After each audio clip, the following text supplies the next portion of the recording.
আমার ফেসবুকে খারাপ জিনিস আছে, পুরো অ্যাপ ডিলিট করবো 1 মাস। মরে যাবেন অ্যাপ ডিলিট করলে? আমার ইউটিউবতে খারাপ জিনিস আছে, পুরা অ্যাপ ডিলিট করে ফেলবো, আনইনস্টল করে ফেলবো। মরে যাবেন আপনি?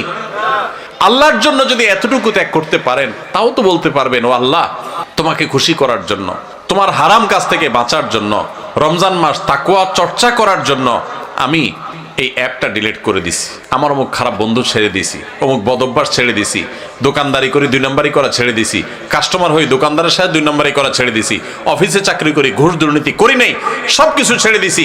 ছেড়ে দিলে কিন্তু কষ্ট হবে, ওই যে রোজা রাখতে যেরকম কষ্ট হয়, আপনার মাস চলতে কষ্ট হবে, হালাল টাকা বেশি দিন চলবে না, গাড়ি বাড়ি করতে পারবেন না, চকচক ফক ফক করবে না, মানুষ মারহাবা দিবে না, মানুষ বাহবা দিবে না, হুজুররা বাহবা দিবে না, মাহফিলও আপনি কদর পাবেন না, কারণ 2 নম্বর টাকা না থাকলে, আপনি টাকা দিতে না পারলে, আপনি তো গরিব মানুষ, কেউ পাত্তা দিবে না।